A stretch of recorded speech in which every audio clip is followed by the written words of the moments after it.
makes me feel like a man.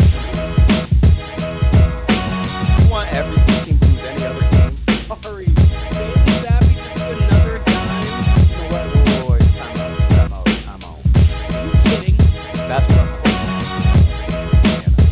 gonna try to drop a mic.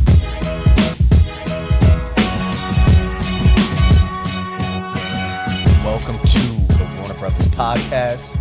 As you see, it is back to the dynamic duo today. It's just myself and Keenan, the original Warner Brothas. Keenan, what's up? How you doing?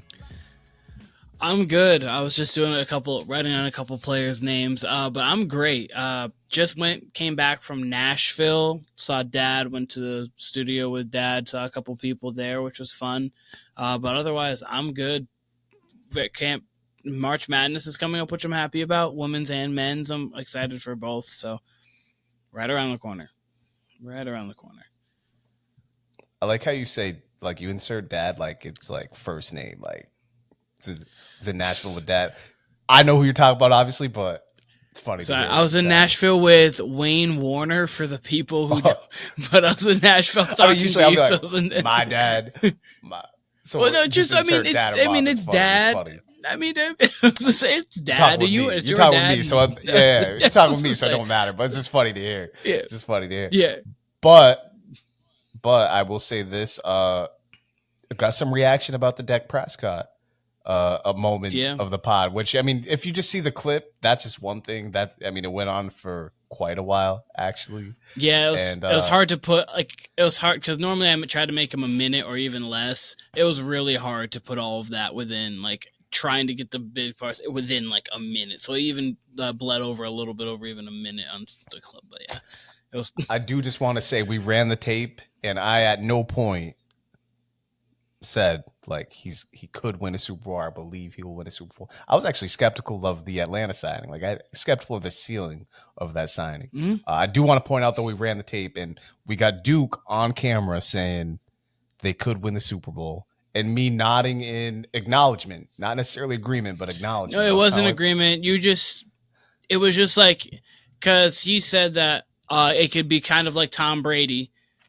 Tom Brady going to the Bucks, he was not comparing that, but the team has everything ready in a weak division. You go there, the quarterback you find them with, and you were that's interesting. Not that you agree with it, but okay, that's interesting. So I will say, Kyle, he did not. I will say I did not do myself any favors because I threw out Kirk Prescott, Dak Cousins. I'd made that comparison in the past before. I've actually grown just ever so slightly prior to the injury. I've grown in confidence in Kirk more so than Dak. Yeah. It's probably regressed after the injury to where I probably think they're on the same level. But I will say what surprised me the most about this, I reached out to Joe DiZazzo. Joe then saw the clip. I was shocked at how defensive he was of Dak. I did not know he was that much of a Dak guy. Huge Dak. He's a huge Did not Dak realize guy. this. Did not realize this. He even said to me, he's like, you're going to hold Lamar and Josh Allen and all these guys accountable. And I'm like, listen, Burrow's a great quarterback. Got into the Super Bowl, hasn't won it, but great quarterback. Josh Allen's a great quarterback who we don't, as a general viewing football public, have to question him in big games. He's done it enough. We know he shows up in big games. Doesn't necessarily win it, but not necessarily his fault. See 13 seconds. See the kicker from this past year. Missed field goal, right? Lamar is a great quarterback. 2-time MVP. For sure, great quarterback who we don't know at this point can perform in big games. Yep. I think Dak is a very good quarterback who we don't really know can perform in big games when push comes to shove. So I just think he's a tier. Mahomes. There's Mahomes and there's everybody else to some degree. Doesn't say there's Mahomes, there's Burrow and Allen, there's Lamar, and then you can everybody else. Because I would put obviously Josh Allen had his little bit of his road bumps early in his career. Obviously the backwards lateral that he had in the fourth quarter. He had a little bit of those bumps. But once he got Stephon Diggs, when he had Brian Daboll, he became a guy who, in big games, he's scary. You are afraid of Josh Allen in big games. He's had a couple within there. He's had a couple bad games. He wasn't great against the Bengals when they lost to the Bengals. But you know what? Every player ever has bad games in big moment. It's happened before. Tom's had plenty of bad games. Even Mahomes against the Bengals in the second half for sure. After that throw to Tyreek Hill, Mahomes had a terrible game. Ended the game with 2 picks. And had really the ball ended in the game two, with had the ball in the 2 and then lost 20 yards or so. Yeah, no, like he was like Mahomes was terrible in that game. He didn't play great against the Bucs, but obviously that line was shot. So like everyone's played bad in big games, so you can't really hold that against him. Lamar, the thing with him is he really hasn't played great in good games other than the Texans game. Against the Texans, he played phenomenal. But other than that, he hasn't really had those great moments. Dak has had 2 great games. 1 loss, 1 win. They blew out the Bucs in the playoffs, but like that Bucs team was reeling.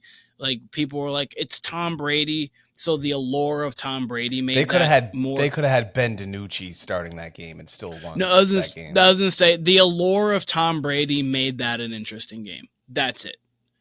Like because Tom Brady, it's a 45-9 that game. It was something along those lines. It was a rout, but the allure of Tom Brady is the only thing that made that thing like a talking point. And then the other one was the Aaron Not only Rodgers that, game no, you're leaving one part about it out. Not only just the fact that it was Brady, the fact that we knew the Cowboys. If there was one team that could break your heart in that situation, it's the Dallas Cowboys. Yeah, so that like in fairness to him. That didn't happen then, so good for him. So like he that didn't happen because it absolutely was on the board, and he made it so it wasn't even on the board. So kudos to him there. Kudos to him against Aaron Rodgers. Aaron Rodgers just made one of the greatest throws you'll see to Jared Cook on the sideline. So those are the 2 great games he's had, and then from there he's been bad to meh. So. Like I wasn't trying to make him sound great, but I don't even know if that Bucs game was great. Like he played phenomenal in it, but like if you don't want to count it great because of the fact of what you rate the Bucs, then that's cool. But he played phenomenal in that game, so I can't say like he himself played phenomenal in that game. Regardless of how you feel, the Bucs is how you weigh how much of importance. What were his stats? I don't remember phenomenal. I remember that game being over early. And I remember it being in large part to the defense, as well as him. Not saying he didn't do his part, but I remember the defense kind of taking over that game. The Bucs not really being able to get into any of their stuff, really. 25 of 30. They won 31-14. He was 25 of 33 for 305 yards, 4 touchdowns, 0 picks. So you're right. And had a rushing touchdown. Okay, right. So that is probably his best performance then. Wait a second. No, sorry. He didn't have a rushing touchdown. My bad. He had 7 carries for 24, but didn't have a rushing touchdown. No, he had 4 touchdowns in that game. Yeah. No, that was his prop. That, and then the Packers game was 24 of 38, 302, 3 touchdowns and 1 pick. So that game, they were down 28-0 because he didn't play great early on, but they came back and he made it 28-28. And then that game was, that was just fun. Yeah, and I don't necessarily think he is a bad playoff performer. I just don't know if he can win it, which was the crux of our argument last time. Let's use this though as a segue, because last time we talked football heavy. We talked about Russell Wilson to the Steelers, and then what happened Saturday? We talked about Fields too. We talked about Fields and Caleb Williams, and then lo and behold, Fields gets traded on Saturday for a 6th-round pick. The same thing Mac Jones got traded for. That's crazy to me. That's absolutely crazy to me. I mean, in a way, that shows you what his value is. I think he could have got something else for it, but ultimately, that's what he went for. So, I mean, because what do you think? His like how good Justin Fields is to the masses was shown over this offseason, because there was talk during the season after. Like some of his good games, I was like, could he go for a 3, a 2, maybe? Like, could he get moved for that? Because he's a young quarterback. He still has 1 more year before you have to pick up his 5th-year option. Yeah, before you have to pick up his 5th-year option for sure. And then that's a $20 million and $20 million for a quarterback in this age. So you get 2 years of him for $20 million or less. So you would think that you would Like that would be at least worth a 3. But Gardner Minshew gets signed. Russell Wilson gets signed. Kirk Cousins obviously gets signed. Kirk Cousins is better than Justin Fields, but like Kirk Cousins gets signed. So like these quarterbacking jobs that are there just keep going and going and going. And so you're like, and everyone knows Justin Fields is at least a conversation available. Like we know that he, like obviously they have the number 1 pick. He's at least a conversation available. And so his value around the league is showing that he is a lower tier starter to backup. That's what the league feels he is. The Steelers can prove them right or prove them wrong. He definitely has promise, but to me, this is good and bad for Fields. I think it's good because you now get Russell Wilson, who is a proven starter in the league. Obviously, over the last couple years, he's been up and down. 2 years ago wasn't great at all. You can blame Hackett on that, but he also didn't play great himself too. And then last year, 26 touchdowns, 8 picks. So it was pretty good. Some of it in garbage time. Some of it came just all depending. I know people have different evaluations of his year, but regardless, definitely an upgrade from the year he had prior. Still a starter in the league. And you learn from a guy who was a Super Bowl champion, who's been to multiple Pro Bowls, who's a very good who's been borderline-ish Hall of Famer. I think the last few years of his career might push him out of that. But you learn from that guy who you could compare yourself to a little bit. Like you have more running prowess than he does. Like you're more of like a runner. Like younger Russell Wilson. Yeah, younger Russell Wilson's not taking off for 80 yards, but he can get you 40, 45. Kind of thing. Like Justin can go get you, we've seen it, can go get you 80.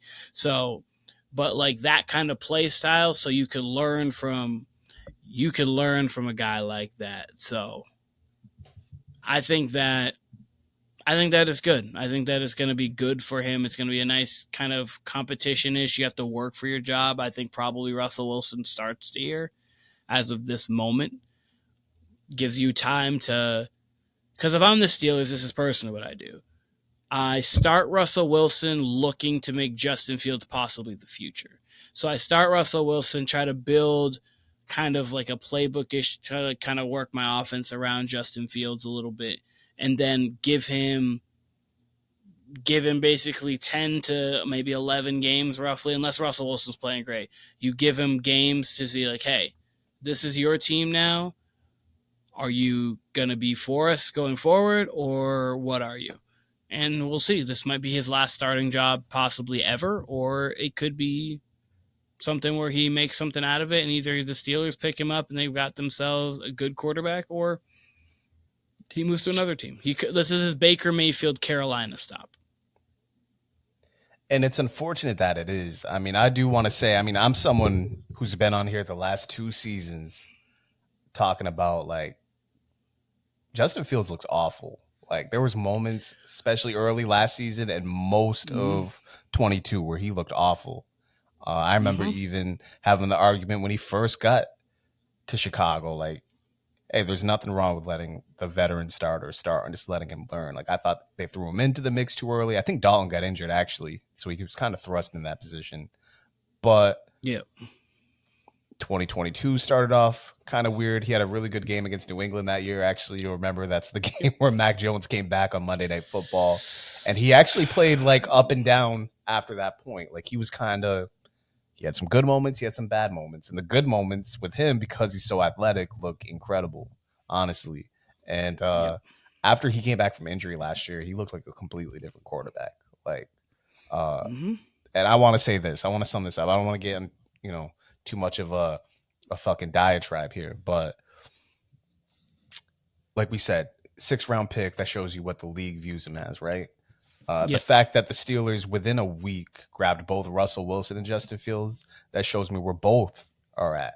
It seems like it's their last stop for both, which is really unfortunate. Like you literally just said in your closing statement, you said, oh, this could be Fields' last job. It absolutely should not be. We just saw Nathan Peterman sign to the Saints again. Or I don't know if he officially signed, but at least took a meeting. I've said this before. I mean, people talk about the plight of black coaches in the NFL and, how, they get treated differently, it's 100% the same for black quarterbacks. There's no reason why Vince Young couldn't have had a 15-year backup career. There's no reason Cam Newton, I get a little bit because he's a lot of ego and people genuinely love him in the locker room. And he can genuinely take over a locker room with his charisma and the way people just love him. People just say, like, Cam's just a natural guy to like, whatever. He's big. He works out with the linebackers, so the defense loves him. When the defense loves you, that's kind of the heart of the locker room. You go on with what you're saying. But I mean, I will say at least we do see Jameis carving himself out a backup role. But it seems like if Jameis was white, I really think he'd have a starting job by now, or at least like be looked at as to compete for a starting job. Like it just does not seem like RG3. I really don't even want to be that guy. Like, but it's true with black quarterbacks. Like RG3, if let's say that was Andrew Luck, who had one good year, got injured, he would have got more chances than RG3. That's a fact. Oh, absolutely. We famously, Keenan, you like to bring up when I picked the Browns to win the division the year they signed RG3. And it's because I really believed it. I was like, yo, he's had a couple years off. I really thought he had something. He got injured, Keenan, if you remember, in either the first or second game. I want to say it was the first game, like first half of the first game. Was able to come back that year around week 8 or week 9. He was cleared to come back. They never put him back. And I think he went to the Ravens after that and backed up Lamar and Flacco the rest of the time. So, I mean, he did carve out a backup niche, but I just feel like there's white quarterbacks with Fields' resume, Wilson's resume, Russell Wilson's resume. They're getting more chances. Whereas if Russell Wilson flames out in Pittsburgh, he's not going to get another opportunity. And that'll be more on the Cam Newton side of things where, he does have a big name. He does have a big resume. So maybe you just can't have that guy in the locker room if you got someone coming up like Cam and Mac Jones, that sort of thing. I get a little bit more of Russ. But Fields should have a 10-year career. We've seen enough, at least. This is someone who's called him garbage before. He looked good enough down the stretch to where you could at least say, okay, we could have this guy backing up someone in a specific opposite offense, like a Lamar type offense, whatever. But but just to add to Fields, last thing, I was so high on him staying in Chicago and them trading that pick and getting a haul back because of how he grew in Eberflus's offense. Like I thought the Bears showed you what they thought of Eberflus with how they played, how they responded to him. Both years, they either improved or at least kept playing hard. And Fields at least improved. And him going to a new squad, just knowing how he looked in the Bears offense early on, I don't know how he'll look in the Steelers offense. I think he probably will regress. So I think that's a winnable job for Russell Wilson. It's definitely going to be a QB battle. But I think it favors Russell Wilson. Whereas if Fields would have stayed in Chicago, I think that could have done wonders for his career. I think he, his career almost takes off in Chicago if he stays with Eberflus. So it's a matter of circumstance and situation for Fields, and I kind of feel bad for him.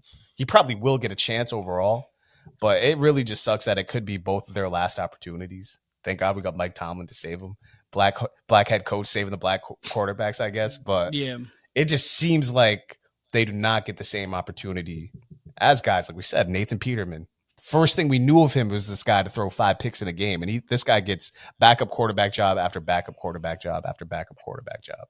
Someone like Andy Dalton, who was a good starter and gets to stick around.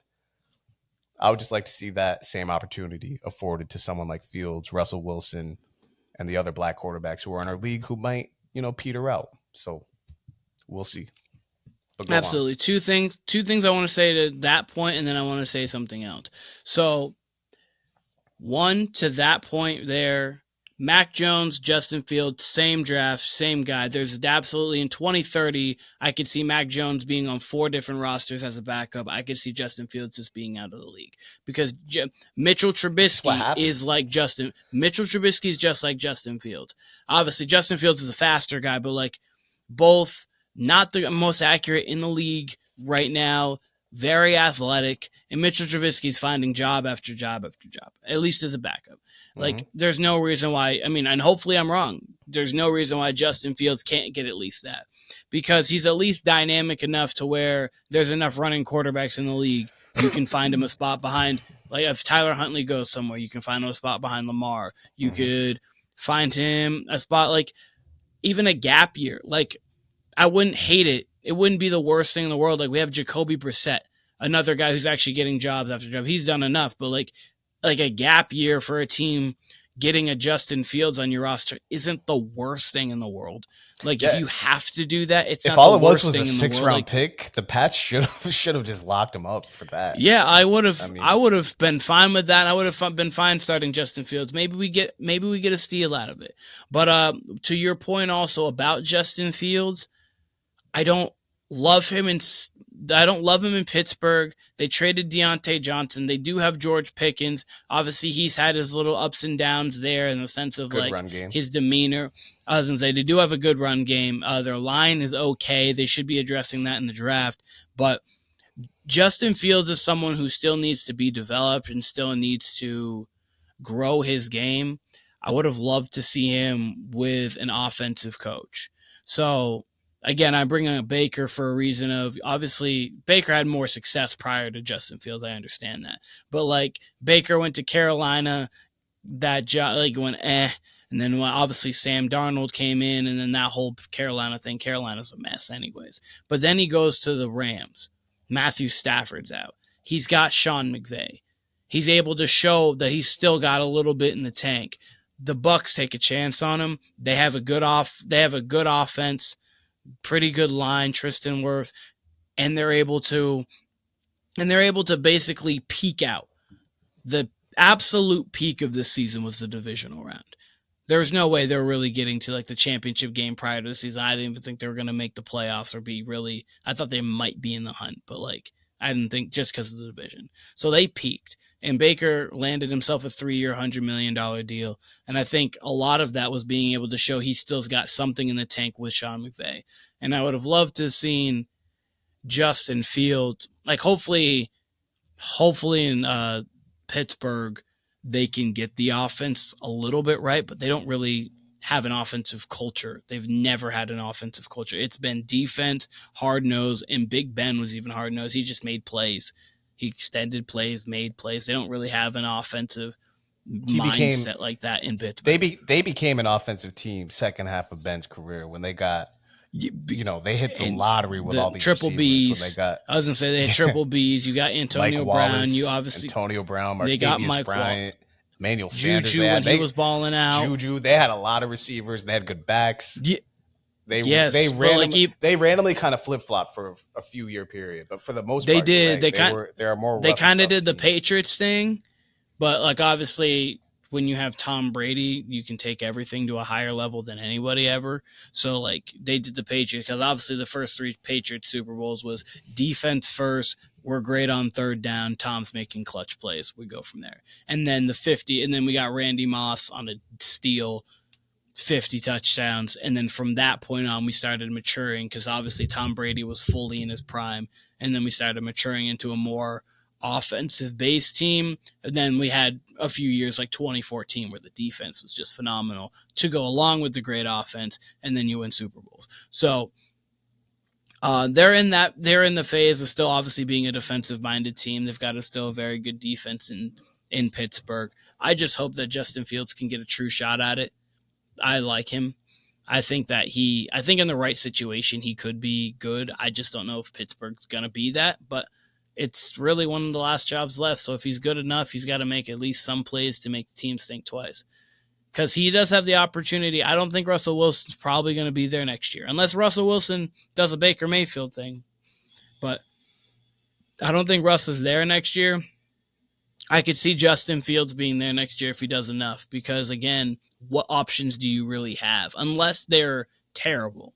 They go 4-13, which doesn't happen in the Tomlin era. So you don't think Russ you don't think Russ is going to have success then with this team? I think he has to be good to keep a job. I don't think mediocre keeps a job for him. Well, he was good this year. Yeah, he was. You got to figure what they win with Pickett. 9? They get 9 with Pickett. They between their carousel of quarterbacks, I think they were 9-8. Here's a 9 10-7, one of the two, but they made the playoffs obviously, and they lost. And he's competent. And Mason Rudolph's a backup, and Pickett's not good at all. So if you're just getting Russ, who can just, he didn't turn the ball over last year. He said 8 picks, so he's protecting the ball. So if you get that from Russ on top of a good running game, on top of a potentially really good defense, it'd be hard to take that job from him if he's performing. I agree. I think it's Russ's job to lose, and we'll see if he loses it. But again, it just depends on how good he does this year is if he gets a contract next year. Because I could see, like, if he says probably like 19 touchdowns, 7 picks, 3,700 yards, just doesn't make mistakes. The Steelers go 9-8, just missed the playoffs. I think they probably don't bring him back, even though it's not a bad season and it's an upgrade, but like, you want to try to move forward, and I don't think you really move forward with Russ. But if, again, he has another season like last year in a better situation, 26 touchdowns, 8 picks last year, but like, say 27 touchdowns, 10 picks, 4,200 yards. Pickens has one of his best years of his career. Pat Freiermuth goes off. They get to 11 wins. I could see him getting a job again. So it really goes up to him on but I think it's going to be interesting. I like that. That's going to be a fun team to really pay attention to. And it's not a team you really paid attention to offensively since Big Ben's left. You're just like, okay, what's Kenny Pickett? That, there was 2 years there where Big Ben should have retired, where that offense was. He made Drew Brees look like he made Drew Brees' arm look decent, and Drew Brees in his last year, he couldn't extend the ball more than 15 yards. That's why his completion percentage was so great, because he just like 1-2 Kamara. And it was the same thing with Najee. If you go look at Najee's receiving numbers in Ben's last season, Ben's like, okay, 1-2, where's my check down? Pretty much. Because he just couldn't extend. Yeah, there was nothing outside the numbers. It was all in the middle of the field, just because that's the easier throw. He just couldn't extend the ball. So the offense was nothing to be really good by that sense. But Steelers, interesting team. I think Russell Wilson starts. Justin Fields has a chance for it. I think they should try to move forward with Justin Fields unless the team does something they've never done, which is be in a losing season with Tomlin. Yeah, well, Fields has got to be good too. Fields has got to be good. And move forward, meaning try. Try him out, see how it goes. But obviously, he's got to earn it.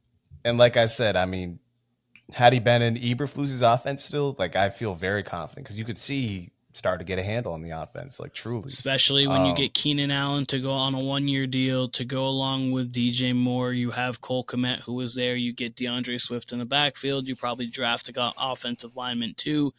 You get all that with Justin Fields. You really get to see, hey, what do we got here?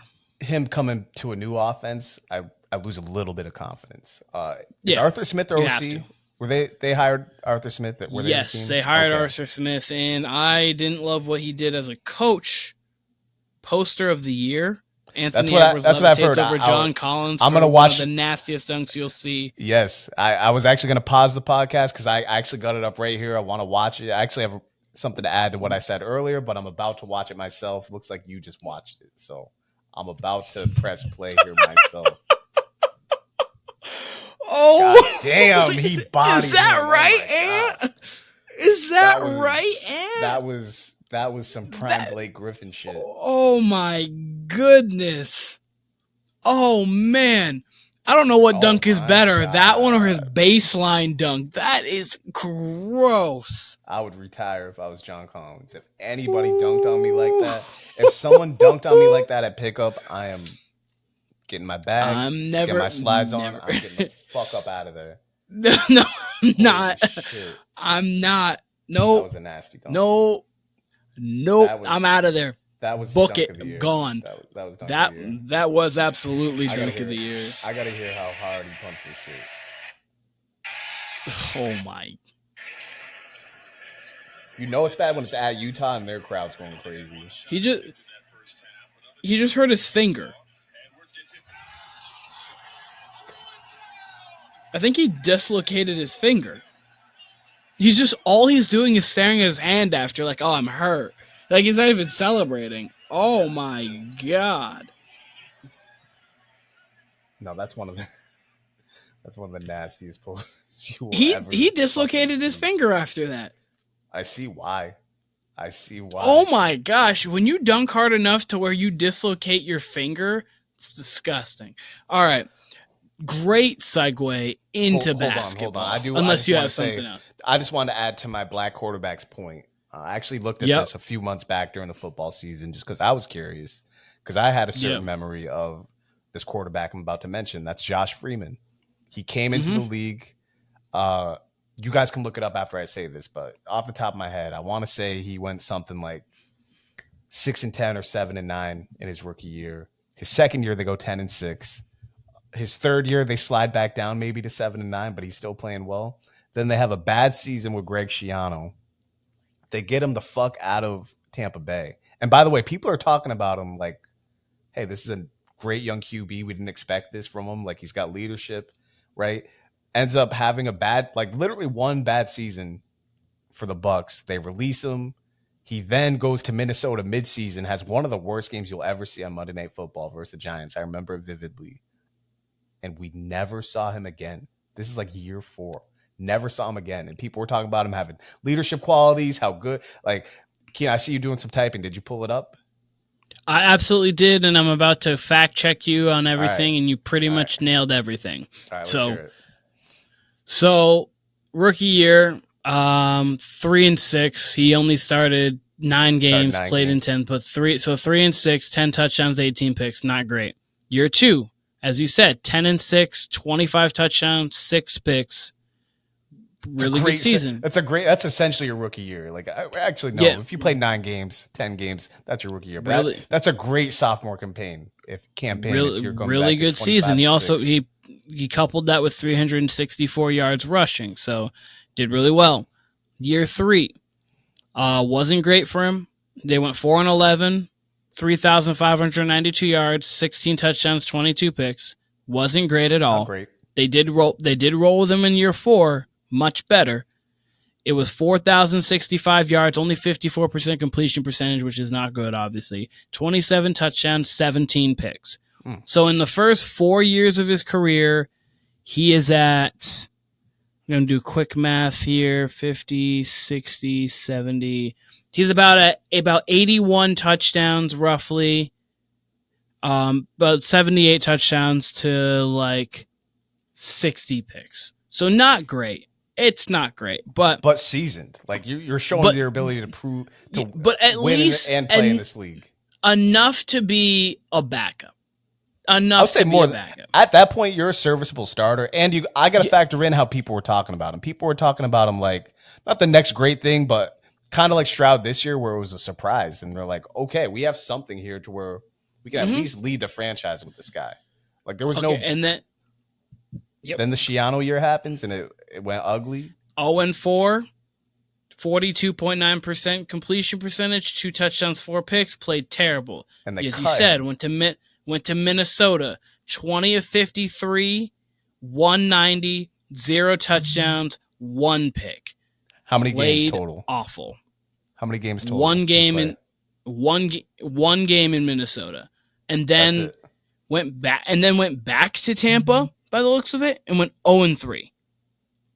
And then that was it. And it was and then he played one more game in Indy. Won it. 15-28, 149, 1 touchdown, 1 pick. Last game he played 2015. 6-year career. That shouldn't happen. In 2014 didn't do a thing because he didn't play. I'm not sure if he was even rostered, but if he was rostered, he didn't touch a field. Look, if you want to come back and throw, to the listeners out there, if you want to come back to me and throw Tyrod Taylor and Jameis Winston, I get that. That's not my point. There is black backup QBs, Tyler Huntley. We got him in the league. That's not the point. It's a point that, like, there's more than enough QBs who are capable of being a backup quarterback if they flame out as a starter or whatever, like Fields. But someone like Fields has a chance of just being kicked out the league, like straight up, like if this doesn't go well with the Steelers. Which I'm fine with. I'm completely fine with that. If you're telling me someone like Nathan Peterman's not going to get a job or Zach Wilson, like watch Zach Wilson carve himself out a 10-year career. That would not happen if that was Cam Newton who busted like that early in his year. Pause. But, became a bust. Justin Fields. But Fields at least had promising moments. Zach Wilson, I would say, 15% of his careers look good. Fields has had moments in the last 2 seasons, 6-7 games, maybe 4 to 6 game stretches. Maybe I'm being nice with 7 games, but he's had segments of the year where he looks okay, looks decent, looks like he's in command of the offense. Yeah. So I would just, I would like to see young black QBs get, and even older veteran black QBs get the same treatment that Nathan Peterman's get, what Zach Wilson potentially will get. There's more names. I could go on and on. I'm not in football mode right now. So let's transition to basketball though. All right. So had obviously a very good game over the weekend that had one of the worst endings you'll ever see. Obviously the replay that took 10 minutes figuring out, like, obviously the replay took 10 minutes. Yeah. Like the first replay that they looked at the LeBron 3 and then they took that off, which I hate, by the way. I hate, like, the game. There's been 3 plays since that happened. Completely changes the game. Like, it was a 4-point game and you take 3 points off. I don't like that at all. It just ruined, because, like, obviously you've played basketball, 2 minutes left in the game, you're down 4. 2 minutes left in the game, you're down 7. You completely play differently. Because you're down 3 possessions now instead of only being down 2 possessions. So that changes the entire way you're playing. Like, you can play for 1 stop, a bucket, and then you really can play for a stop. Instead of you don't have to jump passing lanes, you don't have to do all that. So I don't like that at all. But then, so you have that, and it ends up being a jump ball off the tip off the out of bounds, and then afterwards you get the Draymond Green out of bounds, which is another replay, and then the shot clock not working like 4 times, and it took what was on pace to not rival the game in double overtime, but it took a game that was very good. LeBron's going off for 40, one of his hot games. Steph coming back off the injury, 31. Klay Thompson went off in the first half. Jonathan Kuminga's looking good. You're looking like, after that 3 in the corner, you're like, can LeBron put the team on his back and get him at least to OT? Ruins everything. Just ruins the whole entire game. Yeah, so that better not be a playoff game. Strictly to this is a huge game, but this better not be a playoff game. I tell you what, if that's a playoff game. Strictly for this game, and glad you said that. Strictly for this game, obviously that was an isolated incident with the shot clock. Unfortunate that it took them that long, right? To understand. But someone made the point, and I forget who made this point. I don't know if I just seen someone tweet this out or whatever, but it's an excellent point, and it's 100% on the money. And I hate to do it because there's still great players in this league. We just talked about Anthony Edwards' dunk. There's a lot of exciting talent, young and old, in this league still. There's still legends in this league. There's a lot to love about this league. But this person tweeted out, hey, the NBA is great until the last 2 minutes. That's supposed to be the most exciting time of the game, and it often just gets stunted with all these replays. And it's pathetic. It is absolutely pathetic because the refs oftentimes, there's times when it's an easy play to make, easy call to make, and these refs are taking 2-3 minutes in the middle of the flow of the game when it's the most intense part of the game, and you're just taking these players out of it. It's hard to do. It's hard to do. I know these guys are professionals, but you're asking a lot of them when it's a minute 51 of the game. It's 109, 106. Ball gets tipped out of bounds. Could have went off of player A, could have went off of player B. Let's spend 5 whole minutes on it. It's ridiculous. It's absolutely ridiculous. Just for an imagine, one of the greatest games of your lifetime that you've watched, especially live. Game 6, 2013, Heat Spurs.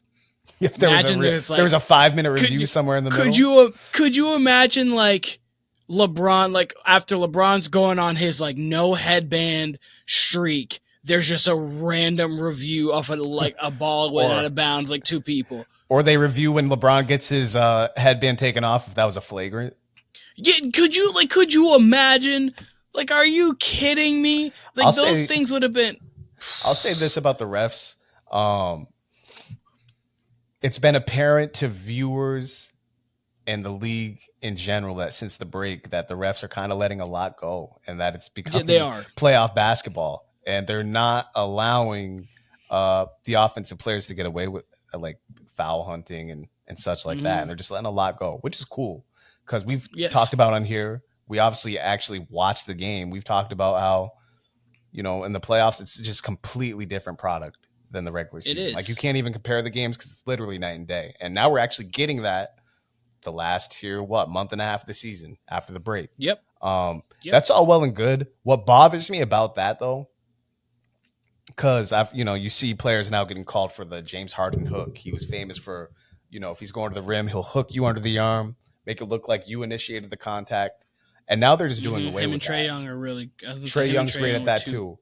So now that it's a matter of focus and they just don't call it, or they'll call an offensive foul, does that mean the entire time they fucking realize if you realize Harden and Trae Young are doing that and you're still calling that really does invoke you to question the league's credibility. Like, why are you giving the offensive player that call in the first place if you're able to dissect it on the fly?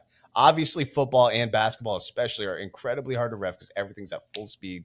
They're the world's greatest athletes. Like, the fact that you can make a split-second call is incredible by itself. And get up and down the floor, in the NBA refs case, with these guys. They're running up and down the floor just as much as them, which is, I don't think we give them enough credit for that. But the fact that you can, for sure, the fact that you can all of a sudden just say, okay, we're not going to call something as pathetic as those hook fouls, where you're just hooking your arm underneath and initiating contact. That really does.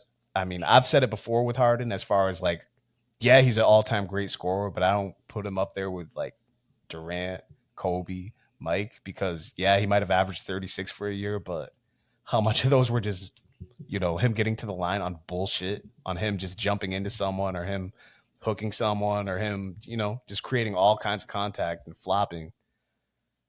The fact that the refs can now make a conscious decision about it, that bothers me. That bothers me because that kind of stuff's been going on for over a decade, and it's gotten worse. And I'm glad that defense is back. Don't get me wrong. The fact that they're allowing that in the regular season, that makes it more digestible. Sure. But it definitely makes me wonder, those prime years that Harden had 2015 on, with Houston, where he really started to sell these fouls and really started to take advantage of the refs. Like, were they encouraged to call that from Adam Silver? Were they encouraged to, just ignore what the defense was like? In some cases, a lot of cases, the defense playing just good defense, and Harden's doing, like I said, his bullshit.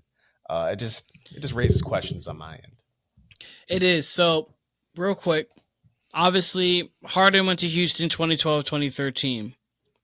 His entire stint in Houston, the lowest free throws per game was 9.1. Went 10.2, 9.1, 10.2, 10.2, 10.2, 10.9, 10.1, 11 in the season where he had 36. The next year at 34, it was 11.8. So, like, it was a crazy amount of free throws that he's getting here. And it's not like all of them were like he really is getting hit. So it's kind of the majority of them. I would say the majority of them. And it's one thing to tighten up on like hand checking. Like in like the regular season, you're going to get a little bit loose. Like the whistle is going to be a little bit tighter. So you're going to be like the hand checking. We're going to check that a little bit more. Got to get through the season, flow, like just a more fluidity, obviously add a little bit more, whatever. And then in the playoffs, you get like you're in the playoffs. It's really like who is better. You're allowing that a little more. I'm fine with that. But taking an entire move that people build their game around out because you realize it's not the right thing, it's just something you need to do. Because the league told you, it's just something you need to do early on. Like Trae Young, not that he's bad without that or anything like that. Of course, it's Trae Young. He's one of the best point guards in the league. But it's a huge advantage.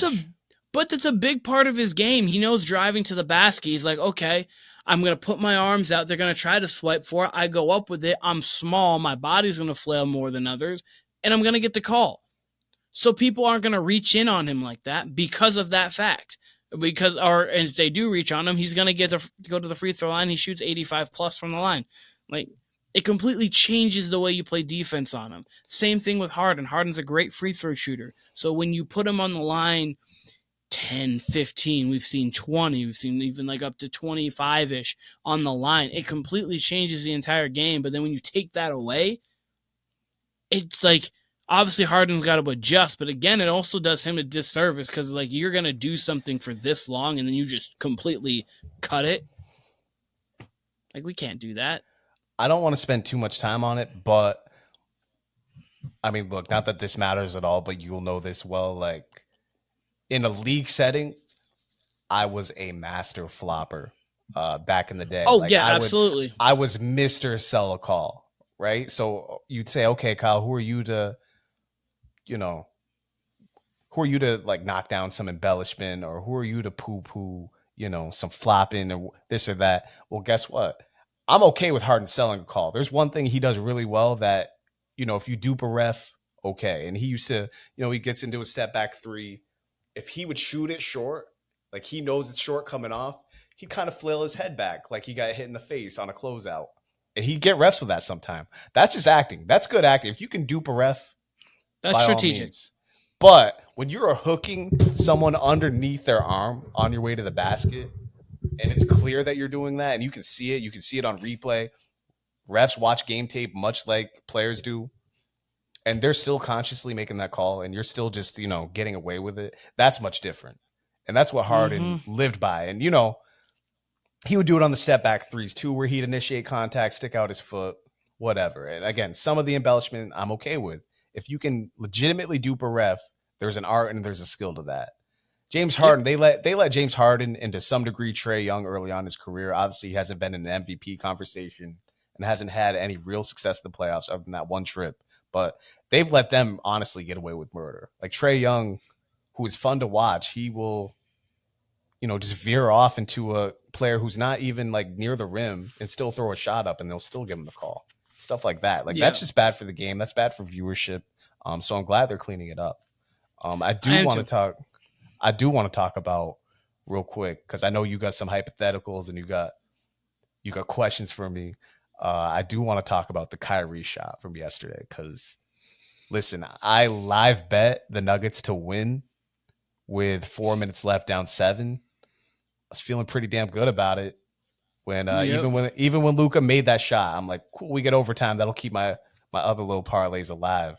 I say that to say Kyrie makes that incredible left-handed shot. Keenan, it was an honor to lose to him on that shot. That was only Kyrie could even think about that shot at that situation. Be prepared for that shot. Like he consciously made that decision to shoot a lefty.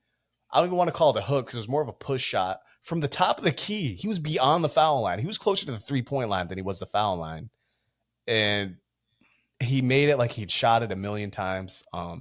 That's why I've been such a Kyrie. I don't want to say Kyrie defender, but I've always at least said this about Kyrie. If you're Dallas fans will know this who are watching him every night. He will do something, whether it's at the end of the shot clock or if it's just creating a shot for himself in the lane. Anything. It could be a pass, a dribble move. He will do something once a game that you've never seen. And, I use at the end of a shot clock as an example because you'll think he's dead to rights. You'll think the defense has him.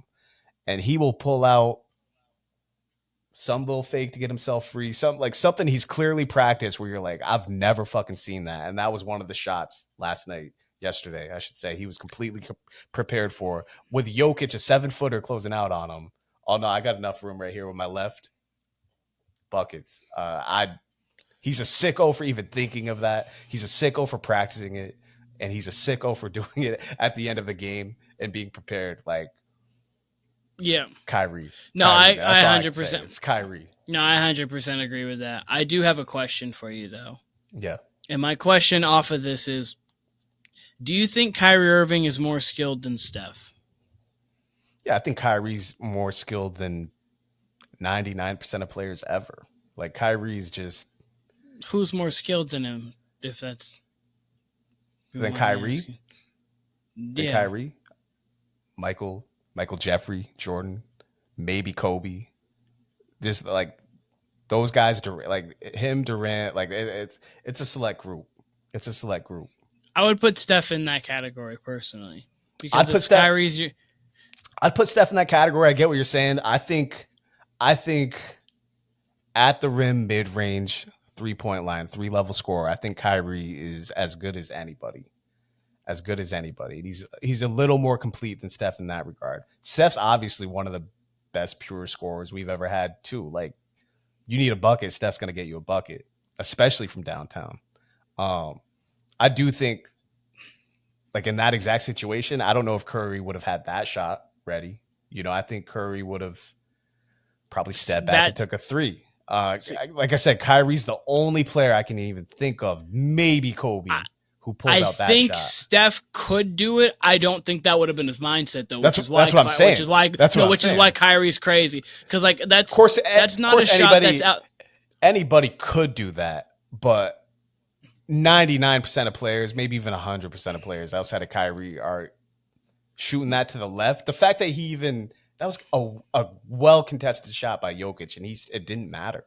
And that was from fucking, again, closer to the three-point line with your left, just veering your body away from the basket. That's incredible. That's one of the best shots you'll ever see anywhere.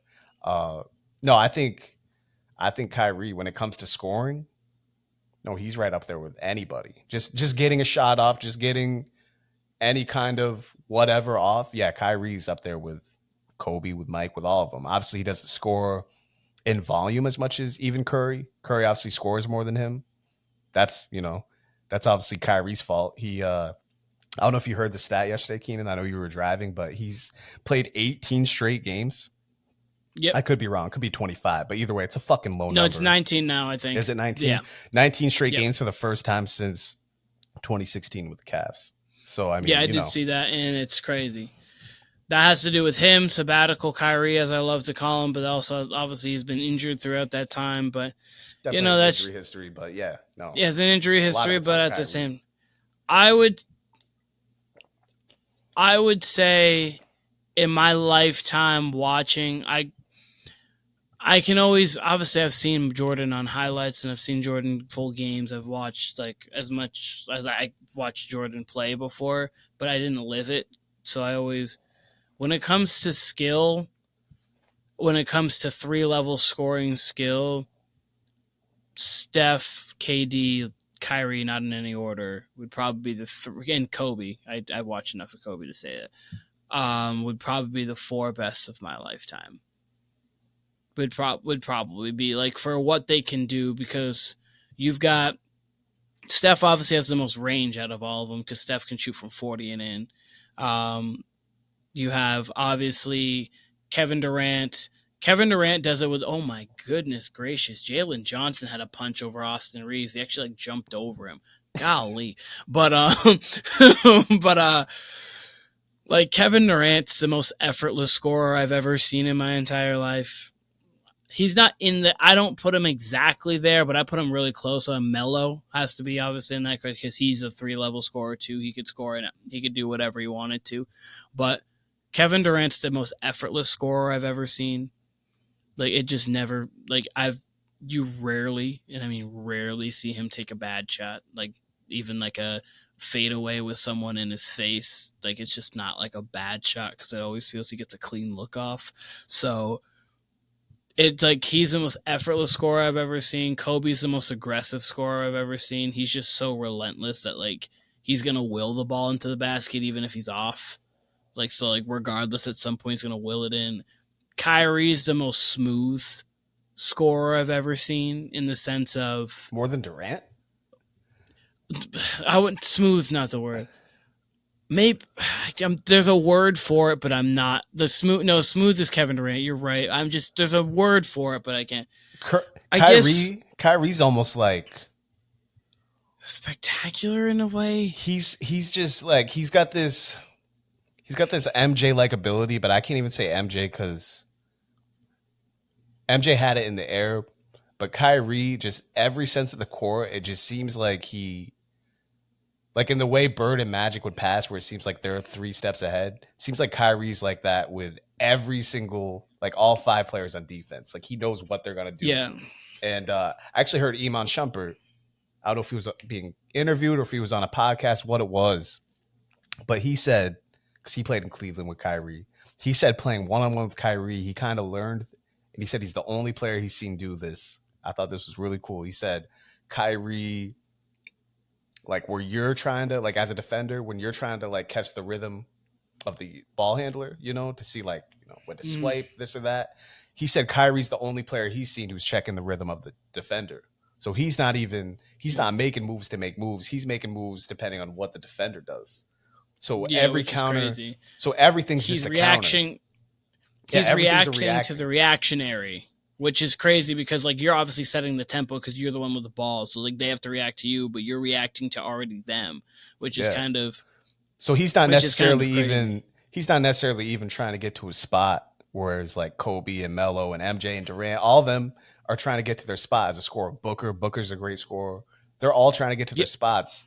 Kyrie's pretty much just letting the defense dictate where he goes. And he's saying, all right, I'm going to react. So every ball handling move we see by him is just completely reactionary, which is the case with ball handlers anyway. But he said he's never seen someone who's literally just waiting for the defense to make their move to decide what he's going to do, especially when it comes to this ball handling stuff. The one I would point out, Keenan, and then I think I pointed this out on the podcast though. When he was on Boston, they're playing Milwaukee. What's up? They're playing Milwaukee. The spin he had. The spin, yes. It literally seemed like he knew they were going to do that. Like he spun the same time both defenders came at him, and it literally looks like, oh yeah, I knew that was going to happen. Like Kyrie has so many moves like that he does, whether it's a finish or not. One of the fakest things you'll ever see. Yeah. Yeah, I'd put Kyrie's highlight reel up with anybody's ever. So I guess Kyrie would probably be the most spectacular in the sense of like jaw dropping, just like the way he can like, just because it's just shocking the way he does it. And then for me, Steph's probably the most explosive scorer I've ever seen. And it's because he can get 20 points in 5 minutes. Like, and it just it's like he drops, it's just a bomb. Like there's been so many times where it's like, oh, he's not really doing much through 6 minutes of a third quarter. And then he has the most 20-point quarters. Yeah, he has the most 20-point quarters of all time. He's the most explosive scorer of my lifetime. And you could argue like top 3, 5 ever, really. Because it's probably as far as explosive scores, it's probably him and Mike, Jordan, and Will. Kobe. Obviously, if you want to get, because he passed Kobe actually a little bit ago for the most 20-point quarters ever. Yeah, J.R. Smith for some reason, but for J.R. Smith for some reason, his is just never consistent enough. But yeah, like Steph's probably the most explosive. Kevin Durant's the smoothest and the most the easiest scorer. Kobe most relentless, and Kyrie probably jaw dropping of my life. I'd put MJ on smoothest too, because everything just looks like. Listen, MJ's not in my thing because I didn't watch him live. I didn't see it every night to where it because obviously it's different when you see it night to night to night. But MJ could be in all of them, so I'm not. He's so many moves that are smooth. Obviously, your most acrobatic probably scorer of all time. He is relentless because early Mike was just I'm not going to be denied of what I'm doing. All of that Mike fits. I just didn't have him in, at least in my life, because he wasn't really my lifetime. His last year, his last true year, I was. We gotta throw Luka and all those top scorers. Listen, Luka was. I was about to say that. Yeah, because Luka just gets to it. Dropped 73 this year. Luka's just. I guess Luka's the most patient scorer I've ever seen because he just does what he wants. He's really doing everything Harden did. He's doing everything Harden did. He flops too. Don't get me wrong. Luka, of course, flops, but he's not looking for the refs to bail him out. He plays pretty much exactly how Harden did in Houston as far as, and LeBron in Cleveland, where they're waiting for the defense. Oh, if they move here, I'm going to pass it here. If not, I'm going to score. Yeah. He basically plays that with more step back threes, but it really doesn't matter. He's making all the step back threes, whether he's fouled or not. He's scary. I'm watching this ant dunk on replay because it's on the TV right now in the back. Oh my God. What's these hypotheticals you have? Because we're an hour in. So, we could go on about a few more games. Phoenix did not look great against the game. No, the Bucks Phoenix did not look great. The Clippers are starting to reel a little bit right now, but those are things that we'll probably talk about more towards when it's hard to talk about the West because the Warriors could go on a run and almost like try to capture the 6th seed. There's 3 games out, but then they also could just be the 10. And it's just like so hard to really talk about it until we know what is what. But man, so some of these really, I was kind of just looking through the players in the league, and obviously we've talked about a little bit in the past of like who benefits most from a championship. I was interested to know from you if which one do I want to go with? Right now, in your mindset, is it more important for Lillard or Durant to win a championship for you? I was just interested in that. Lillard or Durant? Because I'm Lillard or Durant.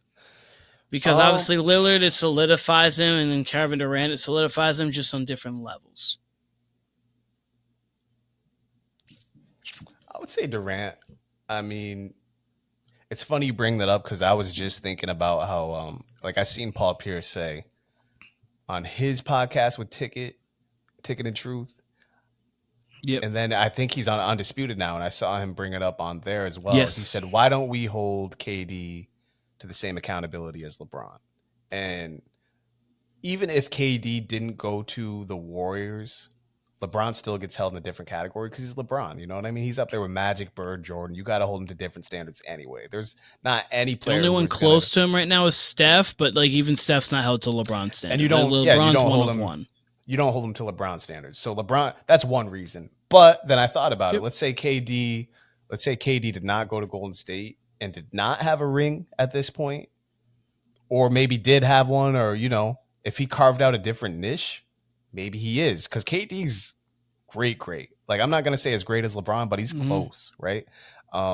His ceiling is, you know, top 10. So, you know, had he not gone to Golden State, you hear me say this a million times, you forfeit some things. And you forfeit, you know, us putting him in that class with like Kobe and Shaq and Duncan. To some degree, I think KD forfeited that on July 4th, 2016. Yeah. It's unfortunate, but that's how it is, you know? And the only thing he really way could have done... won... Go on. Sorry. 2 ways he can No, really, like, dispel that. If he were to bring a ring to Phoenix... Like, if he really were to be, like, the catalyst and, you know, just going out and get his championship ring, because we held that to Shaq and Kobe. That was their whole thing. That was Kobe's whole entire thing post-Shaq was, I got to get one, and if he gets one, I got to get 2, right? KD's got to get one as the number 1 guy, or at least, like, a main character guy on some team. Yep. Or had he just stayed in Golden State and they did the whole Bill Russell, Bob Cousy thing, that would have been the only way. Whereas if they would have got 8 rings and we say, okay, hey, no one could compete with them. They had enough years to where they could have built a roster. They didn't do it. Then you put KD in a different class. And that's exactly what I was just about to say. He's got to win. 1 solidifies him. 2 puts him like in a different kind of class. Sure. And then And time's it was out. the same thing kind of because we kind of had that conversation with LeBron after the Heat stint. Like, obviously, because like LeBron had won 2. He had already won the 4 MVP. So LeBron, we already know he was already like a solidified top 10. He was more so, instead of the top 10 with Kevin Durant, he was more like the top 5, top 3. Like at that point, it was like, how is he going to get there? Obviously, the Mavs series is still in our head. It was like, he's either going to go somewhere else and win. He went back to Cleveland. It's like, okay, he's got to win one there. He did. He actually went to LA and won one. That helps him, obviously, too. Obviously, it's a bubble, but whatever. He still won one there. It was either that or you tail off like 5 or 6 in Miami. And you just prove like you are really just like at a different level. Because that would have had a little different iteration going in Miami, and you just still prove that you're that. Like, yeah, if Kevin Durant and Steph would have had 5 or 6 rings together, which is not out of the realm of possibility. 6 rings together. Yeah. No, then you can't really separate them. I mean, and we talk, it's a little different because obviously Magic won without Kareem and Kareem won without Magic, but like it's Magic Kareem kind of talk where you're like, man, that was just the greatest duo we've ever seen. They're Or like Kobe, Shaq, same thing. They were at different points in their career. Yeah, Kobe, Shaq. Oh, Kobe, yeah. Shaq No, Kobe and Shaq. I'm more so just saying like two all-time greats playing on the same team where they're synonymous together. Like when you talk Lakers, it's Magic, Kareem. Like you kind of talk about them together. Obviously, Magic is his own thing. Kareem had his own thing. But like Magic and Kareem are talked about together. Obviously, Kobe and Shaq talked about together. Would have been like, though you just think of like that Kevin Durant Warriors.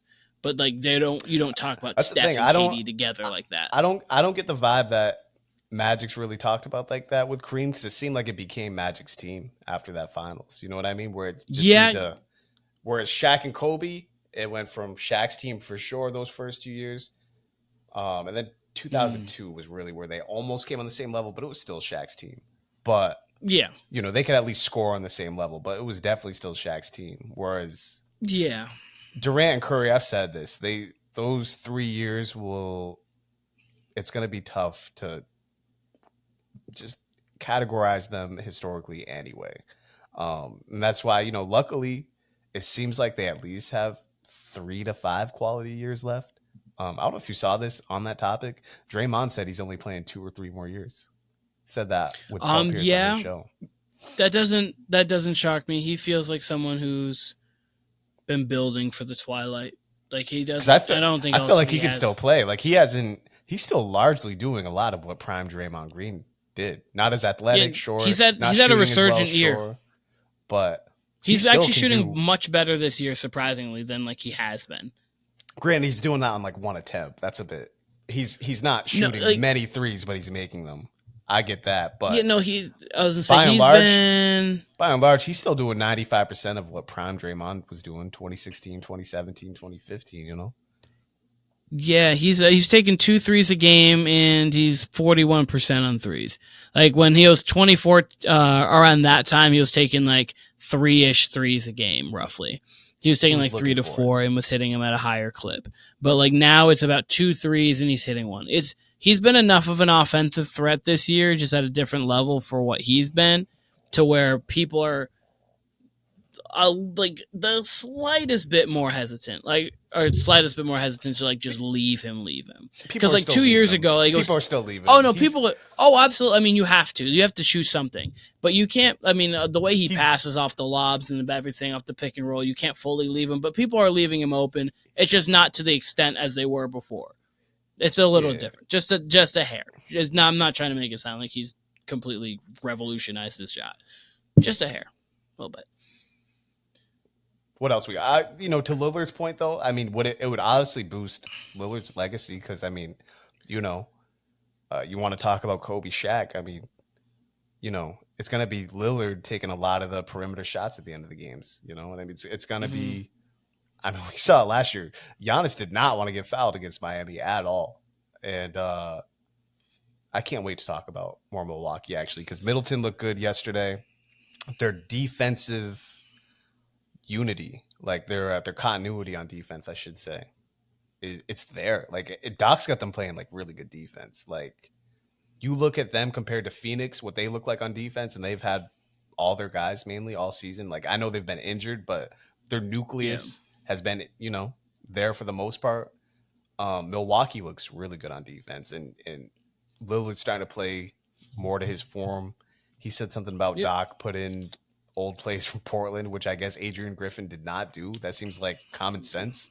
So, I was honestly pretty skeptical of how they would do with a coaching change mid-season, but they look far better than I ever thought at this point, honestly. Especially on defense. I did not think they could turn it around that quick, but they have legitimate continuity, like with their rotations, and like they look playoff ready as far as defense goes. So if you can get Lillard at all to 90-95% Lillard, that's scary. And I really want a Bucks Heat series. Let me just say that I need a Bucks Heat series this year with Lillard, because I've said, like, I would, gun to my head, I would take the Heat right now. I'm starting to waver on that because the Bucks, like I said, they're starting to look good. Middleton looked good in his one game back, but I need that series. I need that series just for me. So I actually have, and then another quick Lillard question before I move on to another person I want to talk about real quick. See, like obviously, it's for a while it was Steph's the best point guard in the league. You don't have a conversation about it, and then it was like Lillard 2. Now, since Luka is technically considered a point guard, it's Steph and Luka are your 2 best point guards in the league, and then after that, there's the conversations for it.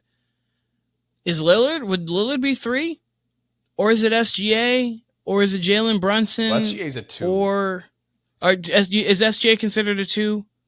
Believe he is, because I know he's like, because he brings up the ball for the most part. So I know he's like, some people kind of convert from 1 to 2. I think of him as a 2, but he's been like kind of the de facto. He's been like the point guard there. So if we don't count SGA, we don't count SGA. That's fine. Like, would you take Halliburton, Lillard, Brunson? Halliburton has not been the same since the hamstring injury. No, not at all. If you ask me, like, so all NBA, it seems like it would be Brunson and then Halliburton. You'd have to give Brunson the second team spot. First team's going to be Luka and SGA. Second team could be Brunson and Anthony Edwards at your guard spot. The guard doesn't remember, it's positionless now. It is positionless. Probably. You're right. But if you're going natural, then yeah, like I would probably, that would be my second. Like I have my teams written down right now for kind of like your positionless one. I think Curry would be like third team NBA right now. Yeah. Best point guard in the league. Yeah, you kind of got to say Luka, even though it's like he does play point guard, but he doesn't. Like the point guard really doesn't exist to like it doesn't what exist we call anymore. it. You know, the only true point guds would be we talked about Halliburton and Trae Young, and Halliburton's probably, I don't know, his since his hamstring injury, he has fallen off a cliff. Like he really has. And it seems like he's playing to get the awards because he was on a minutes restriction. Yeah. But so he's a tough one to evaluate just because the 2 halves of his seasons are like night and day. But obviously if Halliburton kept his pace from the beginning of the year, he'd probably be on second team and maybe even a case for first team, depending on how Indiana was doing on the standings. But absolutely. Yeah, that's right tough to evaluate. Lillard wouldn't be on my all NBA teams right now, but postseason, we'll see. I think we're gonna see a brand new Lillard. And like I said, he's been playing much better since Doc's gotten there, as far as consistency at least. He'll still have some stinkers every now and then. He still has some bad shooting games, but he looks better by and large than the first part of the season. So I like right now my teams real quick would be Giannis, Jokic, Tatum, SGA, Luka. I don't like the only person you could try to argue would be Tatum, but Tatum, their team's too good that you have to. My second team is Kawhi, Kevin Durant, Anthony Davis, Brunson, and Ant. I think Anthony Davis has been great this year. Obviously, Kawhi's been amazing. Kevin Durant's underratedly been amazing. Like, he just doesn't talk about it as much as you could. Brunson has been great, obviously, and they've got the Knicks in a great spot, and then Anthony Edwards has been playing well. Then my third team would be Curry. I think Jaylen Brown has played, especially over this last half of the season. He's been playing phenomenal. Tyrese Halliburton, LeBron, since the All-Star breaks, like 28, 7, and 8 on like 57% shooting. Like for some reason, he's just turned it on.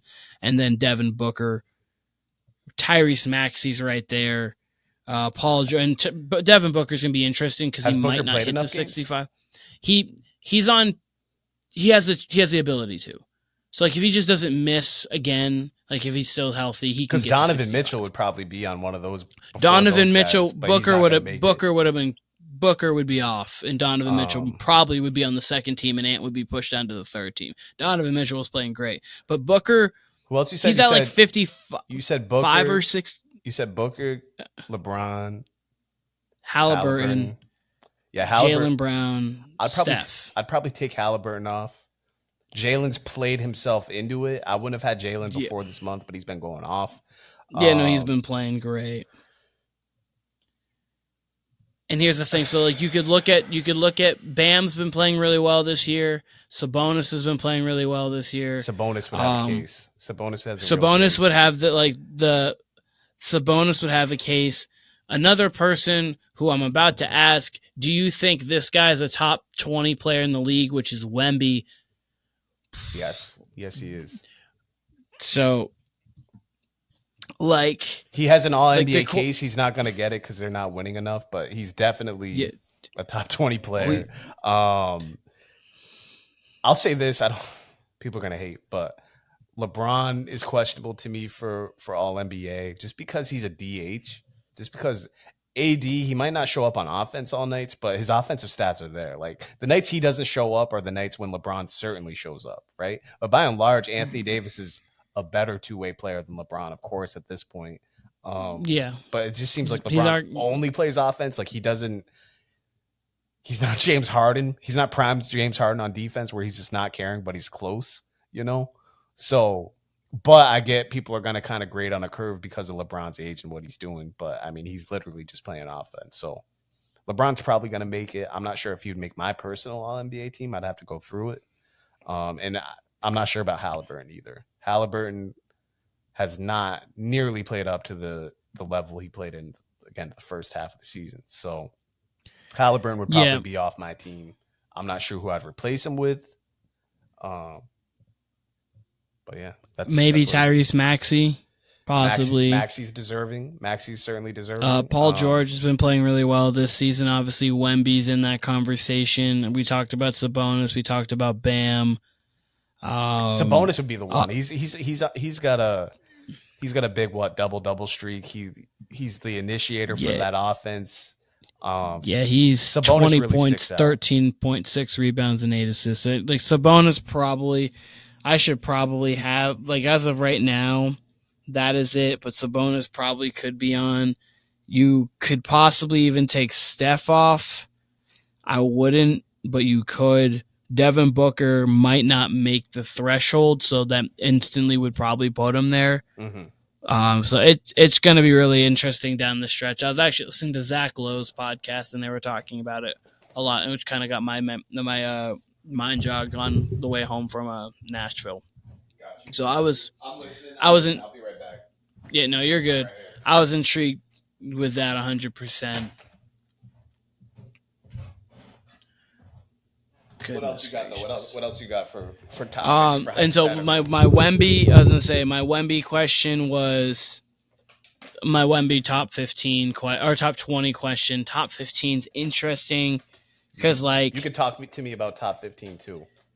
You could talk. Like I'm gonna go through it right now. So obviously the players that are better than him for sure. You got Jokic, you got Embiid, you got Luka, Steph, Durant, Giannis, Kawhi, so that's 7. Anthony Davis, Jason Tatum, SGA, so that's 10. And some of those you just said, Keenan, are debatable to me. Do you think Wemby's better than LeBron?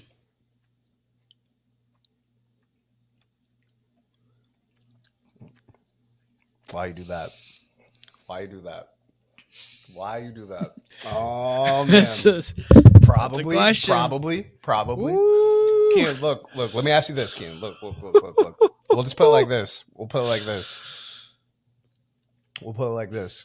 You just named some players, like you said. It's hard because some of these teams have like good players at his position. Like I think he's better than. All right. I'm gonna just start asking you about players. Just go ahead. I'll just. I'm gonna just start asking you about players. I'm gonna Jokic out of it, Luka out of it, Embiid out of it. Like those are Durant. I'm gonna take out of it. I don't think we need to have a conversation. Yeah, Durant's better unless you want to. No, Steph, I don't think you need to have a conversation at this moment in time unless you want to. I don't think so. Jason Tatum, I don't think you need to have a conversation about Tatum, right? Keen, look, if you put, you know what? No, you're right. No, you know what? Keep going. Tatum. So Tatum, you don't. Giannis, you don't. Giannis is safe, absolutely. Giannis is safe. We're talking about a rookie, a 19-year-old kid here. Talking about is Giannis is safe. What I will say, Keenan, what made me think a certain way would, all right, Celtics will probably win some like 60+ games. You're probably not getting that with Wemby. If you just replace Wemby for Tatum, you're not. No. Are they still a contender with Wemby? Yeah, they absolutely are. And that's the thing. If you put Wemby on most of these teams right now, they're contenders. If you switch, we said a couple weeks ago, Keenan, if you switch Chet and Wemby, like Thunder might, I don't think they'd be the favorites, but people would think a bit more about their playoff chances with Wemby. They'd be ahead of the Clippers in rating. They'd be ahead of the Clippers. I can promise you that. People would be taking them more serious. People would definitely be taking them more serious. I mean, what he's doing on the defensive end, Keenan, I do want to take credit for this because I'll say this, Keenan. I am the only one. I listen to basketball podcasts. I don't watch ESPN or anything like that anymore. I'm the only person I know, and you can fact check it. I think I'm the only person who said, like, hey, he might be in Defensive Player of the Year consideration immediately. You did. I didn't hear anybody else say Defensive Player of the Year. I just knew people would say he would instantly make an impact defensively. And there's a difference between making an impact defensively and being arguably the best defender in the league instantly. Because the only person I knew that said that. I think he absolutely. To me, I might give it to him right now. I don't think. Follow me here, Keenan. I don't think he's Defensive Player of the Year. I don't think he should win that. I don't think. Rudy Gobert would be, but like he's. But I think he's the best defensive player in the league. Full stop. And I think he will be the best defensive player in the league as long as he wants to be. I would say right now Anthony Davis is a touch better. But go look at Wemby's blocks since the All-Star game. No, trust me. He's just rifling off 5 blocks, 6 blocks, 7 blocks, 3 steals. Like Wemby's on a different level defensively to me. I don't think I have not seen. Keenan, I'll take it even a step further. I haven't seen a better defensive player since probably Kawhi at his peak. Draymond at his peak? Draymond's nice. Draymond's very versatile. Draymond is still a great defender. But the impact that Wemby has, no. Wemby is just he's I don't 7, know about that. He's 7'5" with an 8-foot wingspan and can pick up your guard. He can pick up your guard. I know, but okay, so then he'd be better than Kawhi too, because I think Kawhi at his peak is Draymond. He might be. No, because I think Kawhi at his peak and Draymond at his peak are like the same defender. Because that's one. Draymond's 1 through. Can I break that down? Draymond's definitely more versatile than Kawhi. I don't know if he could straight up take you out of a game like Kawhi. Certainly to some degree he could. But Kawhi was like Pippen to me, right? Kawhi's like very close to Pippen to me. Pippen is the greatest on-ball defender to me, and then Kawhi's right there. MJ's right there too. Whatever. Even prime LeBron in some cases. Kobe's up there too, obviously. Payton. But Kobe's there. GP, whatever. Wemby. And Giannis should be there, by the way. Giannis should be there. We don't give Giannis enough credit, but it doesn't seem like Giannis takes the initiative as much as someone like even Durant. Durant will guard your best player a lot of times too. Durant's having a really good defensive season. But just talking Wemby, I don't know anybody who poses the threat, Keenan, of someone who can switch on a guard like that, straight up pick up a wing. He can just guard a wing. Like Anthony Edwards got the ball right now. Wemby can guard him, right?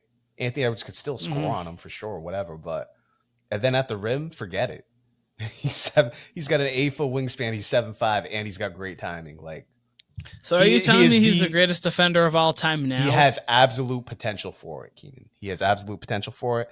I'm not saying he's that right now, but if he keeps trending this way, I mean, he's averaging a steal and a half and 4 blocks, some shit like that, 3.5 blocks. Like, come on, what are we doing in 28 minutes? 28 to 30 minutes, he's gonna jump up to 32 or 34 minutes next year and average something stupid like 5 blocks, and he's gonna win Defensive Player of the Year. So right now his per 36 is 1.5 or 1.6 steals and 4.3 blocks per 36. That's disgusting. It is. Get this fucking Cyclops out of the NBA before if he stays healthy, Keenan, it's over for everybody. Listen, trust me. I am not arguing that. So long as they give him 1 or 2, like literally, Keenan, all they need next year, get him a couple spot up shooters, get him a point guard. That's it. They're in the playoffs next year. That's it. He will do the rest. So here's the thing. Here's the thing. I used to obviously we've said many times, if Giannis gets a jump shot, it's over for the league. Like it's over for the league. This is pretty much Giannis. This is a longer Giannis with a jump shot. And France said, what if we gave you Rudy Gobert with Kevin Durant movement? is what they said. The thing about Wemby, the move that Wemby has been doing that's getting me is the dribble behind the back smooth to a dunk or I'm like, wait a second. I don't even see guards doing that in tight spaces, and he's doing it like that. No, he's exceeded my expectations, but now his expectations for me going forward on his career, it's top 10 base.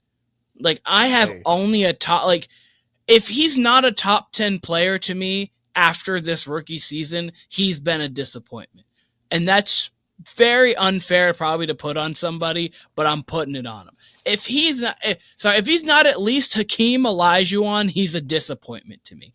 That is just, unless he obviously injury, like if he's fully healthy, obviously injury gets in the way of whatever. It's hard if like but like a truly impactful multiple time champion is what you're looking for here. Yeah, no, if he's not Hakeem Olajuwon, he is. Who we didn't even mention on the greatest defenders. Oh no, I was looking at his stats Hakeem right and now. David Robinson are up there. But Wemby, Kyle, he had a season of 4.6 blocks and 2.1 steals, and then like he had a 3-year stretch, 2.6 steals, 3.4 blocks, 2.1 steals, 4.6 blocks, 2.2 steals, 3.9 blocks.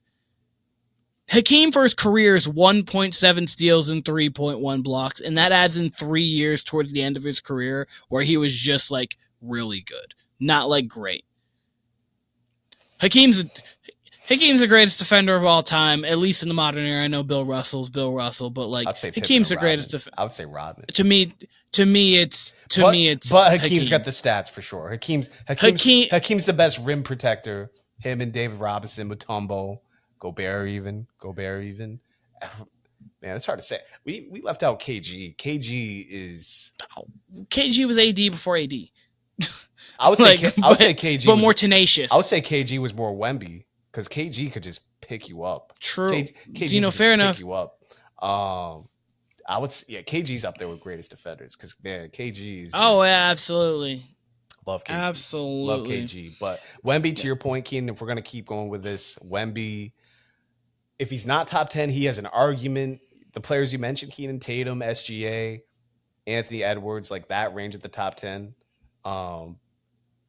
You trade them out for Wemby, you're not missing a beat, and your ceiling raises, which is insane. It doesn't make sense. That's actually a good way to put it. If you trade, like, I'm just going to quickly go through. If you trade him out for Jokic, they get worse. If you trade him out for Luka because of how the team is, they get worse. You trade him out for Embiid, they get worse. How the Warriors are, you trade him out for Steph, he gets worse. You put him on the Suns. They get worse, but it's not like exponentially. It changes the dynamics to your team. I could even argue he'd make some of those teams not better. Like the Nuggets, what Jamal and Jokic do. Like you can't here's the that. Interesting. You can't replicate what him and Jokic do. But you put him on the Bucks in place of, this is crazy. I'm going to sound crazy. But if you put him on the Bucks in place of Giannis and you put him with Lillard, that's only going to open up Lillard's game with the pick and roll. That's going to open up I think they're worse. They're worse.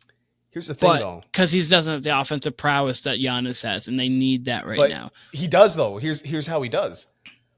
Any point he sets a pick, you just throw it up. He's going to get it. No one's going to get it. You can't even – he's like – in football terms, he's like having a Randy Moss or a Calvin Johnson, like, or a Gronk. Like how unfair that is, but like even more so because you can just throw it up anywhere. He ain't gonna jump. Oh, I'm just gonna set the ball in. Oh, and then if I want to pop, you can't contest it if I'm popping. Literally, you need someone like Giannis or Rudy to get a hand up on me. I think if he's on the Bucks, they get worse, but they would. I think if you put him on the Suns, they might be better. They have the scoring in Devin Booker and Bradley Beal already. They can't play defense. Here's the thing. You put them on any one of these teams, they're still contenders. They really don't take a step back. They don't take a major step back. But I honestly think right now the Suns, and I think Kevin Durant's a better player, but it's because of how badly the Suns are constructed, in my opinion, to where like Kevin Durant's been weird. a really They're weirdly constructed. Sorry, I shouldn't say badly. You're right. Weirdly constructed. When you have Kevin Durant and Devin Booker and Bradley Beal, you can't be badly constructed, but they are very weird and disproportionate. I'll use. Wemby, 100%. I'm not sure if he makes them exactly better now thinking about it, just because Kevin Durant's been really good defensively. But like, think about it like this. He would balance them out to the. Like, Beal's a ball handler, and he's playing their one, essentially, even though Booker's really playing their one. But, Bradley Beal's, he's a combo guard, right? You take Durant out of that, because they're all trying to score, all three. I know Booker's nice with the playmaking, and Durant's an underrated playmaker, but you take Durant out of that, you're really focusing on Beal and Booker, but mainly Booker to be your play initiator, okay? Then you got Wemby, who, again, just throw it up to him anywhere. Yep. Can create his own offense already. He can take you off the dribble, and you're getting elite defense. Like, he would balance. You're right. He would balance that team out to the point where he would probably improve them, just because, like you said, they're so weirdly proportioned and balanced that he would bring balance to that team where there's unbalance. So I'm just looking right now. I'm thinking of because I'm thinking of him as like a second. Him as a second on a lot of these teams. Literally just takes changes your ceiling. Life. Takes your ceiling. You add that. Could you imagine him instead of Cat? Add that. Exactly. Him and Gobert. Him and Gobert just like. They would. I'm not sure they lose. I'm telling him you. instead of. I mean, him instead of like Jaylen Brown or probably or Porzingis. The Suns should do the Spurs should do everything in their power to go find a way to get Trae Young. And if you can't get Trae Young, listen, I don't care if it's DeJounte. To get DeJounte back. Just get him an able-bodied guard that can get him on the pick and roll. And I'll say this, Keenan, I've obviously been watching more Spurs just because, how could you not watch Wemby? Yeah. You can tell now, before, obviously, like we said, they don't have a true point guard. They were kind of treating him like, yeah, whatever. We know he's a highly touted prospect, but they wouldn't give him the ball at the end of the games. Now they're looking for him. Now they realize what they got in this guy, and he's lifting their play. They're one of the more competitive teams now, and they're treating him like a superstar now. Their roster doesn't even make sense, and they're competing with teams because guys are buying in. That's going to get me on a whole different argument on players that are lesser buying into superstar Hall of Fame talents. So I'm not going to continue because you're going to get me on a tangent on someone else who was considered the greatest prospect ever as well. But if you have any, do you have any more hypotheticals? The guy who was drafted 2 years ago? No. Or not 2 years ago. I'm talking about the chosen one. I'm talking about the chosen one. We're talking about LeBron. and his career moves. Because we're talking about LeBron. You talk to LeBron Hive. You talk to LeBron Hive. They will say.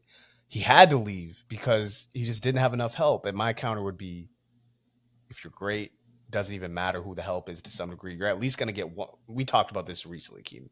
He never leaves Cleveland in the first place. He still is a multiple-time champion. Doesn't matter. He still would have grown into what he was in Miami and what he was in later Cleveland years and all that. It just would have been a different roster, obviously. But I like some of what the Spurs have. I like Keldon Johnson. He's solid. Devin Vassell. He's been Vassell rather. I don't know why I said Vassell. I'm Gore. He's been playing. He's actually been playing really well this year too. You're right. If they can get him a just point guard get themselves, and they're a 7 seed next year. And if you're giving Wemby 32 to 36 minutes, your ceiling's even higher. That's the thing. The free agent class this year, I don't even know really who's if you can make a move, obviously Tyrese Maxey, they're gonna resign Tyrese Maxey. Go get Trae Young. Can get Paul George ain't leaving. Listen, James Harden even Paul George could. If James Harden went to San Antonio after all this, but was I'm just gonna pick and roll it with Wemby. Yeah, you're gonna be at least a 5 seed at least. Or I don't see Paul George leaving LA, but I don't see it either.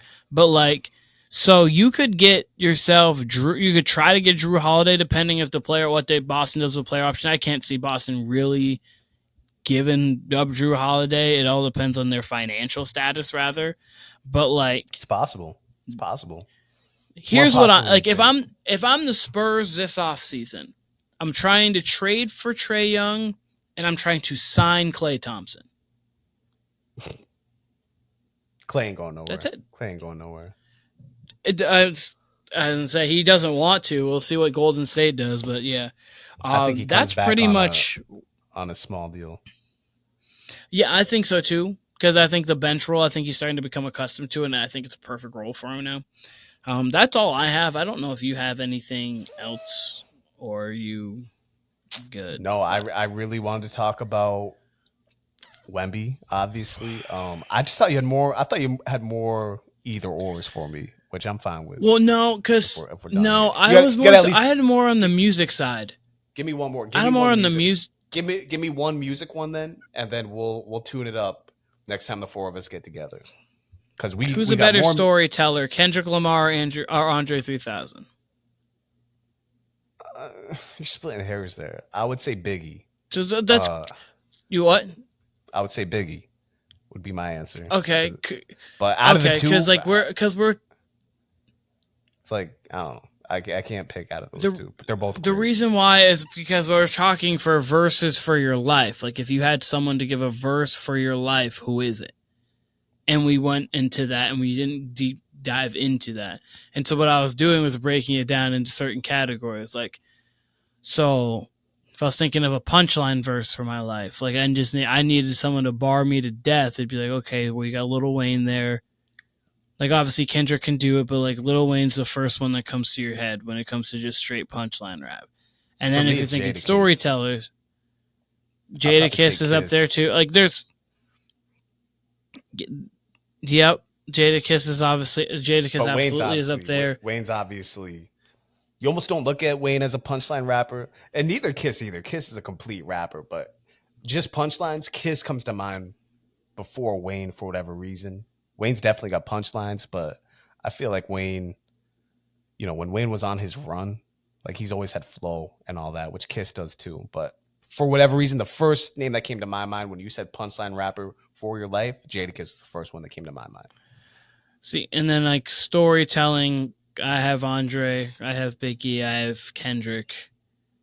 I wouldn't put J. Cole in that upper echelon yet, but I think he's amazing Nas up there when it comes to that. Nas is absolutely.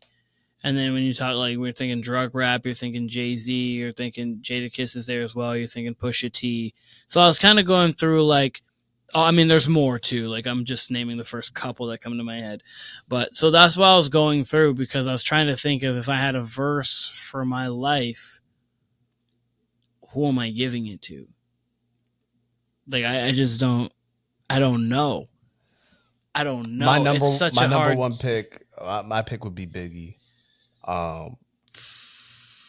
There was a time in my life, like when I was a teenager, probably I would have said Biggie too. Like Biggie, there was a time where I really got into Biggie, and I'm like, yeah, this is the best rapper I've ever heard.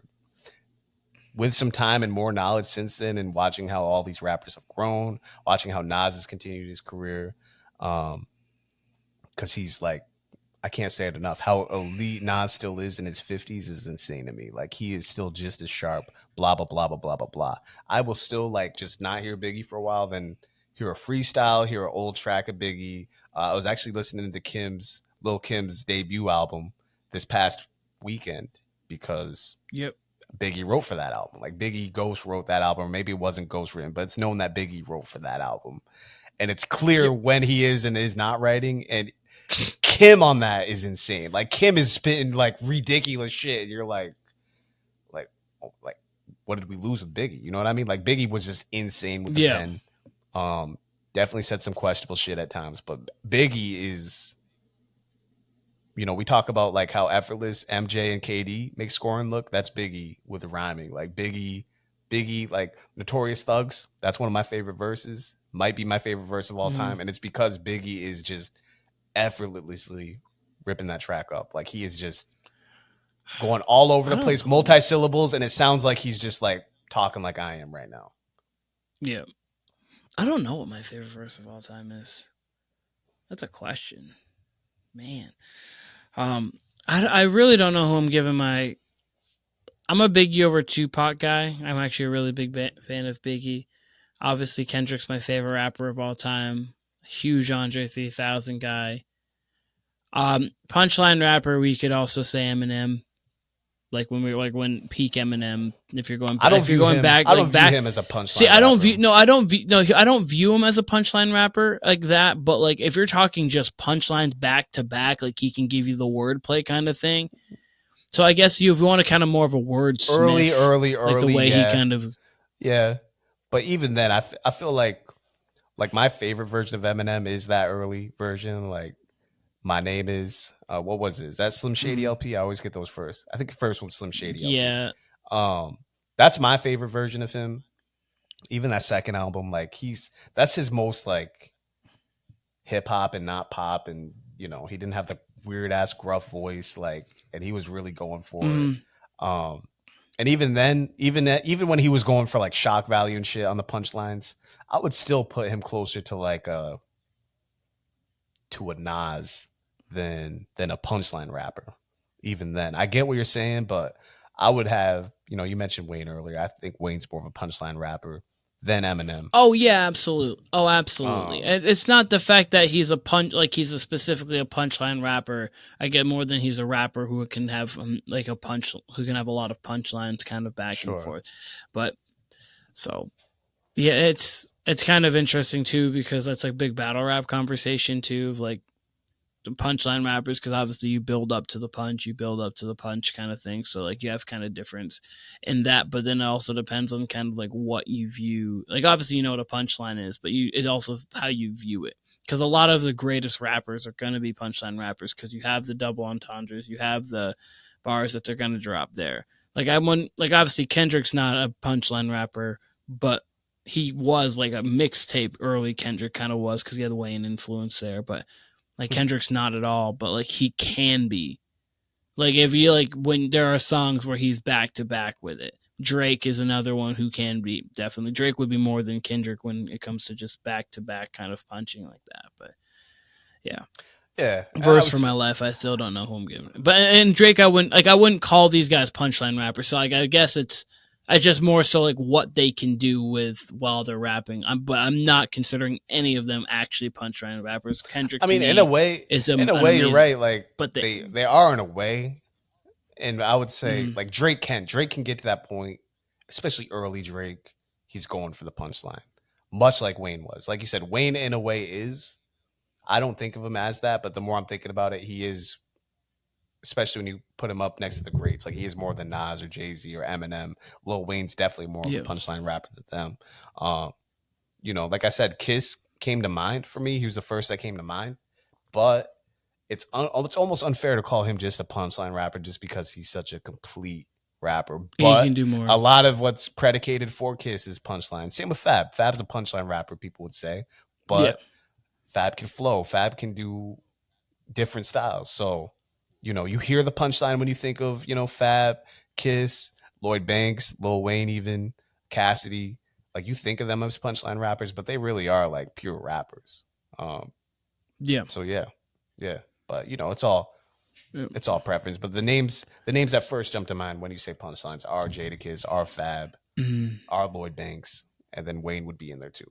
Wayne absolutely would be in there. Wasn't the first. You have Jay-Z as your greatest rapper of all time, right? If I had to pick, yeah. I mean, it's hard to say that.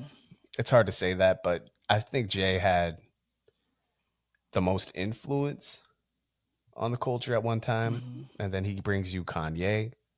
That's a large part of what made Kanye pop was having that Jay-Z cosign.